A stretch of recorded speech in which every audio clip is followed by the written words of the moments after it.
चलिए गाइस, अब और आगे चलते हैं। तो 3 स्टेप अभी तक हमने देख लिए हैं पोर्टफोलियो मैनेजमेंट प्रोसेस के।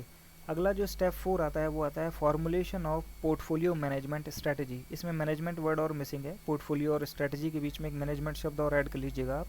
तो पोर्टफोलियो को मैनेज करने की जो स्ट्रैटेजीज़ है वो हमें चूज़ करनी है कि किस स्ट्रैटेजी का हमने पालन करना है। तो दो तरह की बेसिकली स्ट्रैटेजीज हो सकती हैं, एक है एक्टिव पोर्टफोलियो मैनेजमेंट और दूसरा है passive portfolio management. Active portfolio management में जैसे नाम से पता पड़ रहा है कि यहाँ पर जो पोर्टफोलियो मैनेजर है वो एक्टिव रहता है, लगातार अपने जो पोर्टफोलियो है उसको अपडेट करता रहता है with change in market condition. Market condition लगातार आपकी चेंज होती रहती है, ठीक है।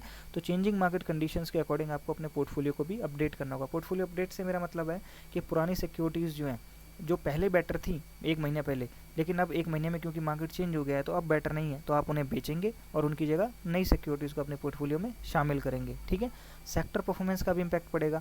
हो सकता है कि पहले कोई सेक्टर आपसे छूट गया हो लेकिन अभी वो सेक्टर बहुत अच्छा कर रहा है, जैसे फार्मा सेक्टर अभी बहुत अच्छा कर रहा है, दवाइयों का सेक्टर जब से कोविड स्टार्ट हुआ है, ठीक है। तो अब उसके सिक्योरिटीज़ को भी शामिल करिए अपने पोर्टफोलियो में। अगर कोई पार्टिकुलर सेक्टर छूट गया था और अब अच्छा कर रहा है तो उस सेक्टर की सिक्योरिटीज़ को आप शामिल करेंगे अपने पोर्टफोलियो में, ये भी एक्टिव पोर्टफोलियो कहलाएगा। तो आप ये सारा जो अपडेशन है रेगुलर, इसके करने के पीछे लॉजिक क्या है, आपका पर्पस क्या है, एम क्या है। आप चाहते हो आपके पोर्टफोलियो का रिटर्न बेटर रहे मार्केट से, कि मार्केट जितना रिटर्न दे रहा है उससे ज़्यादा रिटर्न आप अर्न करना चाहते हो अपने पोर्टफोलियो से, ठीक है। अब अगला क्वेश्चन आता है, भाई ये मार्केट क्या है, मार्केट का रिटर्न क्या है, ये कैसे पता चलेगा।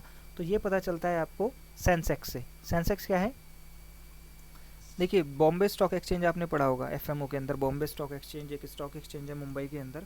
उसका जो इंडेक्स है, मेन इंडेक्स है, उसको हम क्या कहते हैं, सेंसेक्स, ठीक है। सेंसेक्स का जो वैल्यू है वो आपने सुना होगा, सेंसेक्स इतना ऊपर गया इतना नीचे गया, ठीक है। उसका एक नंबर्स में वैल्यू है, वो ऊपर या नीचे जाता है, और उस ऊपर या नीचे जाने से जो रिटर्न है, सपोज ऊपर गया तो गेन हो रहा है यानी, और नीचे गया तो लॉस हो रहा है। तो वो ऊपर जा रहा है तो कितना परसेंटेज इंक्रीज़ हुआ और हमारा पोर्टफोलियो कितना परसेंटेज इंक्रीज़ हुआ, इसको हम कंपेयर करेंगे, ठीक है। फॉर एग्जांपल सपोज मार्केट यानी सेंसेक्स का आज वैल्यू है 40,000, ठीक है। इसका नंबर न्यूमरिक वैल्यू एक दे रखा है हमने कि ना, सपोज 40,000 इसका आज वैल्यू है। अब एक महीने बाद हमने देखा कि सेंसेक्स का वैल्यू हो गया 44,000, तो कितना इसमें चेंज आया, 4,000 का चेंज आया। 40 से कितना हो गया 44। इसको अगर हम परसेंटेज इंक्रीज़ निकालें तो ये होगा 10% इंक्रीज़। यानी मेरा जो मार्केट है, जो सेंसेक्स इंडिकेट करता है मार्केट को, तो सेंसेक्स जो है, मार्केट जो है, वो उसमें 10% का रिटर्न मिला है मुझे। मार्केट रिटर्न कितना हो गया मेरा, 10% का इंक्रीज़ हो गया, ठीक है। तो अब मैं अपने पोर्टफोलियो का रिटर्न कैलकुलेट करूंगा सेम टाइम के दौरान, सेम एक महीने में मेरे पोर्टफोलियो ने कितना रिटर्न दिया, ठीक है। तो portfolio return can be greater than market return और can be less than market return, ठीक है। तो ये डिपेंड करता है कि हमारा जो पोर्टफोलियो मैनेजर है उसने कितने अच्छे से हमारे पोर्टफोलियो को मैनेज किया है, वो कितना फाइनेंशियल नॉलेज है उसको, कितना फाइनेंशियल एक्सपर्ट है वो। अगर वो अच्छा फाइनेंशियल नॉलेजेबल बंदा होगा तो उसने हमारे पोर्टफोलियो को अच्छे से मैनेज किया होगा। कब पता चलेगा कि अच्छे से मैनेज हुआ है, कि जब हमारे पोर्टफोलियो का रिटर्न जो है 10% से ज़्यादा रहा हो। सपोज 10% ने तो मार्केट नहीं दिया है, ठीक है। तो अगर आपके पोर्टफोलियो मैनेजर ने आपको 12% 14% रिटर्न दिया है तो इसका मतलब हमारा पोर्टफोलियो मैनेजर अच्छा है। अगर 10% से कम रिटर्न रहा है तो इसका मतलब हमारा पोर्टफोलियो मैनेजर इतना अच्छा नहीं है। इससे अच्छा तो मार्केट ही आपको 10% रिटर्न दे देती, ठीक है जी। अगला आता है पैसिव पोर्टफोलियो मैनेजमेंट। एक्टिव में हमने देख लिया कि एक्टिव में लगातार आपने अपडेट करना है अपने पोर्टफोलियो को with changing market condition. Passive portfolio management में क्या होता है, ये बिल्कुल ऑपोजिट है इसका।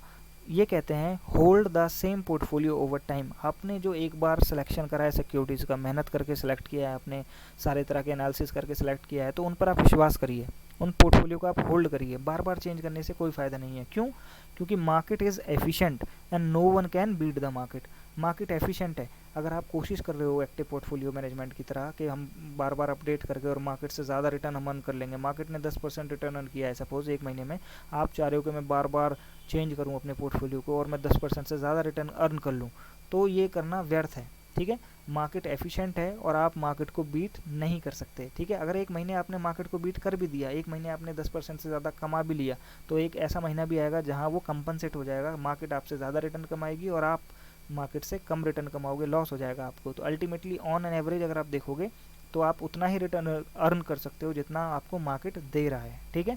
तो अननेसेसरली एफर्ट करना पोर्टफोलियो में, बार बार अपडेट करना, उसका कोई ज़रूरत नहीं है। पैसिव पोर्टफोलियो मैनेजमेंट ये कहता है कि आप सेम पोर्टफोलियो एक बार अच्छे से सिक्योरिटीज़ को सिलेक्ट करके अपना पोर्टफोलियो बनाइए, फिर उस पर विश्वास बनाइए, सेम पोर्टफोलियो को आप होल्ड करिए लंबे समय के लिए और आपको अच्छे रिटर्न्स मिलेंगे। ये कहता है हमारा पैसिव पोर्टफोलियो मैनेजमेंट।